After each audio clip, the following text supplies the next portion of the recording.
Las energías renovables son fundamentales para poder vivir en armonía en nuestro planeta. Para esto necesitamos conocer las características de cada una de las obras, la matriz energética en la que se encuentran y cuáles son los recursos naturales que disponemos como para aprovechar estas tecnologías de la mejor manera posible. Por ejemplo, considerando desde la radiación solar en este mapa, se puede analizar la cantidad de rayos solares que tenemos en los distintos sectores de nuestro planeta y hay una relación directa con la cercanía al Ecuador y también se ve en toda América Latina cómo este recurso es bastante abundante, comparado, por ejemplo, con países como Alemania, como Inglaterra, que es bien sabido que utilizan mucho la energía solar, particularmente la energía fotovoltaica, para abastecer a sus matrices energéticas. Por ejemplo, también este mapa muestra los distintos puntos en donde podemos aprovechar lo que es la energía mareomotriz. Hay distintas bibliografías sobre estos temas, pero podemos ver Río Gallegos, la Argentina, un lugar donde este tipo de energía se puede aprovechar muy bien. También hay estudios muy interesantes hechos sobre la península de Valdés. También vinculado con el mismo tema de los mares, podemos encontrar la energía undimotriz, que tiene que ver con el movimiento de las olas. En este plano podemos también ver el potencial de la energía eólica, en el caso de América Latina muy bien explotado, potencialmente en lo que es Chile y sur de Argentina.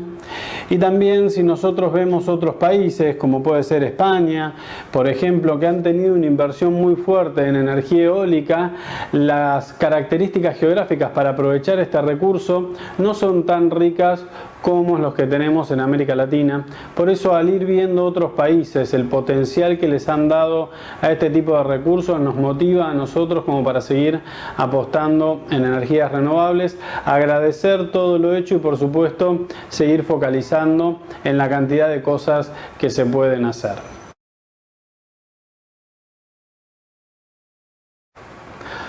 Como mencionamos, una de las energías renovables más interesantes para analizar es la energía solar. Esta energía se puede aprovechar de manera directa, también se puede aprovechar de una manera reflejada, que en algunos casos este recurso se utiliza justamente para poder concentrar la radiación en varios puntos en un solo foco y así potenciar el aprovechamiento del sol. Y en tercera instancia, de una manera difusa también, por ejemplo, cuando está nublado, algo de radiación solar va a ir llegando a nuestros equipos y también vamos a ir analizando cómo los distintos sistemas responden a estas tres maneras de aprovechar la radiación solar. El mundo está creciendo en aportar inversión a lo que es la energía eólica. Es una energía muy limpia que por supuesto tiene grandes ventajas. Existen países como por ejemplo Chile que tienen un potencial en energía eólica muy importante, el sur de la Argentina también, Europa mismo ha utilizado la energía eólica en gran cantidad y países como Estados Unidos y China por supuesto han establecido que son una de las energías renovables prioritarias para su desarrollo. Cuando hablamos de energía eólica, tenemos que también diferenciar, por ejemplo, entre lo que son los generadores de eje horizontal y los generadores de eje vertical. Dentro también de los generadores de eje horizontal vamos a encontrar distintos tipos de aspas, de cantidad de aspas, dependiendo también de las características del lugar y de las características del viento.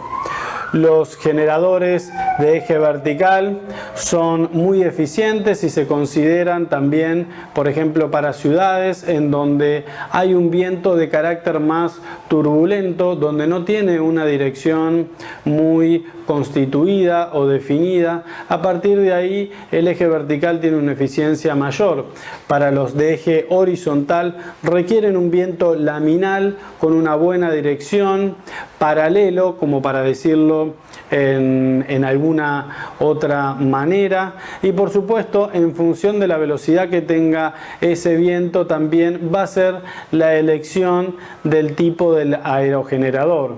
Los generadores eólicos tienen un rendimiento en su determinación del fabricante que va a depender de distintas velocidades. Por eso justamente en relación a las características de las tomas de viento de un lugar es la elección de un generador. A diferencia de la energía solar, en donde nosotros podemos tomar parámetros virtuales para calcular estas instalaciones, en la energía eólica se utilizan muchas mediciones in situ, porque a veces el lugar en donde instalamos el generador puede tener alguna rugosidad, como por ejemplo un conjunto de árboles o de casas o de viviendas que genere una alteración en lo que es el curso convencional del viento. Cuando hablamos de energía eólica, podemos hacer una mención a lo que es el antiguo molino de viento, un sistema que nos ha permitido bombear agua en los últimos 150 años prácticamente y que ha tenido un importante papel en lo que es el desarrollo de lo que es nuestra industria agropecuaria y nuestra industria ganadera. Sistema de energía eólico que también tiene sus ventajas y por supuesto requiere mantenimiento, y también, como el resto de los sistemas eólicos más modernos, uno puede considerar la contaminación auditiva como uno de los factores que hace que su instalación sea generalmente lejos del lugar en donde la gente habita. Es muy importante en muchos casos pensar la generación eólica con conceptos de cogeneración, justamente porque no durante todo el día vamos a tener buena cantidad de viento, y el poder generar sistemas de cogeneración permiten generar una regularidad de energía en las instalaciones.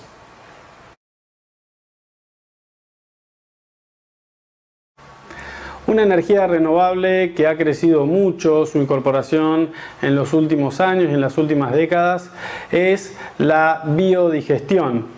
Justamente estos sistemas en donde podemos encontrar formas de escala muy reducida, también de grandes escalas, lo que pretenden es aprovechar la biomasa, su proceso de biodigestión, y generar con sistemas anaeróbicos la producción de gas metano, justamente como resultado del proceso de biodigestión. Como decíamos, pueden ser de distintas escalas. Estas son unas imágenes de una construcción que pudimos formar parte en la construcción de estos biodigestores. Estos sistemas pretenden aprovechar justamente los desechos de los animales, generalmente de caballos, de chanchos y de vacas, y al mezclarlo con agua se incorporan en el sistema anaeróbico. Dentro de este sistema va a haber un 60% de agua, que esa agua tiene en promedio un 5% de estos desechos. En algunos casos se puede triturar esos desechos justamente para acelerar su proceso de descomposición dentro del sistema anaeróbico. Y el resto del porcentaje de lo que sería estas suertes de cámaras, que en este caso se hicieron con silobolsas recicladas, es donde se va a ir acumulando el gas, que con una simple brida y una manguera uno puede con una llave activar y tener gas a medida que van generando los biodigestores. En este caso en particular, que son sistemas más de carácter reducido, una vaca puede producir algo de 1 hora y media de cocina o 2 horas de cocina por día, los desechos de una vaca, como para poder medir cierto rendimiento. Valoramos mucho esta experiencia desde un punto de vista pedagógico, de entender en una escala reducida y muy cercana, con materiales constructivos muy sencillos, cómo se desarrolla este proceso de biodigestión. También hay que mencionar que uno puede ir aumentando la escala de estas instalaciones y también en ese incremento de la necesidad de producir energía podemos encontrar agitadores en instalaciones que tienen forma cilíndrica y que esa agitación depende de un eje, también controladores del pH, también en algunos casos maneras de incrementar la temperatura interior para hacer más eficiente esa biodigestión. En algunos países hasta se utiliza cultivos como para poder incorporar como biomasa el agua resultante que tiene cierta carga orgánica, se vuelve a reutilizar regando esos cultivos que después al cosecharse se incorporan nuevamente en los sistemas de biodigestión y en cierta manera lo que se está aprovechando ahí también es la energía solar. A partir del proceso de fotosíntesis, el sol hace el crecimiento de las plantas y eso es lo que va a terminar resultando en energía, que por supuesto este gas se puede transformar en otro tipo de energía, sea eléctrica o también se puede llegar a transportar y envasar como gas. Este es un caso del cual participamos, que para nosotros fue muy interesante en el aprendizaje de la biodigestión. Era un conjunto de cabañas que su epicentro estaba muy cerca de ya un corral existente de vacas, y a partir de ahí, como este lugar no tenía nada de energías, se diseñaron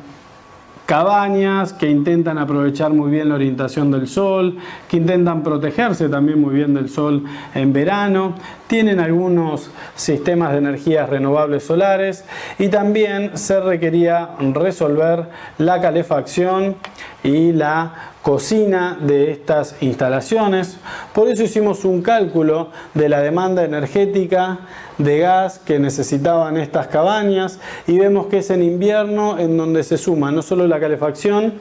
la necesidad de cocinar y por supuesto también el complemento al termotanque solar desde lo que es un termotanque o un calefón a gas. En este otro caso es un cálculo similar. Ahora tuvimos en cuenta, a partir de los estudios del funcionamiento de esas cabañas, los factores de simultaneidad de uso de las instalaciones y nos damos cuenta que este gráfico correspondía a un cálculo más riguroso, por supuesto también más realista.